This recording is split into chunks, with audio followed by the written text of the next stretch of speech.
പഴയ നിയമം ഉൽപ്പത്തി 40-ാം അധ്യായം. ജോസഫ് തടവുകാരുടെ സ്വപ്നം വ്യാഖ്യാനിക്കുന്നു.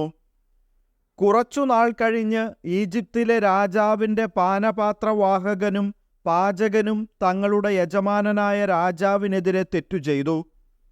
ഈ രണ്ട് ഉദ്യോഗസ്ഥന്മാർക്കുമെതിരെ ഫറവോ കുപിതനായി.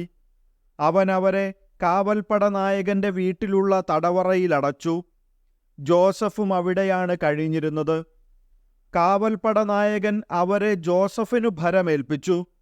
അവൻ അവരെ പരിചരിച്ചു. കുറേ കാലം അവർ തടവിൽ കിടന്നു.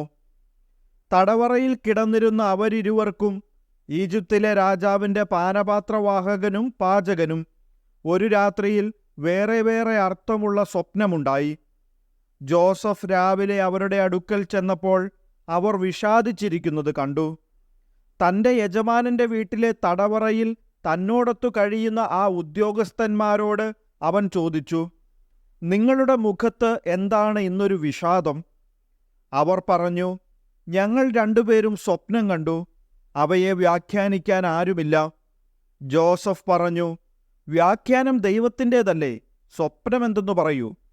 പാനപാത്രവാഹകൻ തൻ്റെ സ്വപ്നം ജോസഫിനോട് പറഞ്ഞു, ഞാനൊരു മുന്തിരിവള്ളി സ്വപ്നം കണ്ടു.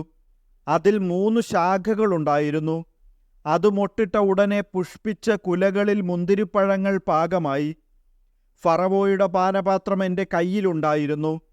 ഞാൻ മുന്തിരിപ്പഴങ്ങൾ എടുത്തു പിഴിഞ്ഞ് പാനപാത്രത്തിലൊഴിച്ച് അവനു കൊടുത്തു. ജോസഫ് അവനോട് പറഞ്ഞു, അതിൻ്റെ വ്യാഖ്യാനം ഇതാണ്. 3 ശാഖകൾ 3 ദിവസങ്ങളാണ്. 3 ദിവസത്തിനകം ഫറവോ നിന്നെ ഉദ്യോഗത്തിൽ വീണ്ടും നിയമിക്കും. മുൻപെന്ന പോലെ നീ പാനപാത്രം ഫറവോയുടെ കയ്യിൽ വച്ചു കൊടുക്കും. നല്ല കാലം വരുമ്പോൾ എന്നെയും ഓർക്കണം, എന്നോട് കാരുണ്യം കാണിക്കണം. എൻ്റെ കാര്യം ഫറവോയുടെ മുമ്പിൽ ഉണർത്തിച്ച് ഈ തടവറയിൽ നിന്ന് എന്നെ മോചിപ്പിക്കണം. ഹെബ്രായരുടെ നാട്ടിൽ നിന്ന് അവർ എന്നെ മോഷ്ടിച്ചുകൊണ്ടു വന്നതാണ്. ഇവിടെയും അവരെന്നെ ഈ ഇരുട്ടറയിൽ അടയ്ക്കത്തക്കതൊന്നും ഞാൻ ചെയ്തിട്ടില്ല. വ്യാഖ്യാനം ശുഭസൂചകമാണെന്ന് കണ്ടപ്പോൾ പാചകപ്രമാണി ജോസഫിനോട് പറഞ്ഞു, ഞാനും ഒരു സ്വപ്നം കണ്ടു. എൻ്റെ തലയിൽ 3 കുട്ട നിറയെ അപ്പമുണ്ടായിരുന്നു. ഏറ്റവും മുകളിലെ കുട്ടയിൽ ഫറവോയ്ക്കു വേണ്ടി പാകം ചെയ്ത പലതരം അപ്പങ്ങളായിരുന്നു. പക്ഷികൾ വന്ന് എൻ്റെ തലയിലെ കുട്ടയിൽ നിന്ന് അവ കൊത്തി തിന്നുകൊണ്ടിരുന്നു.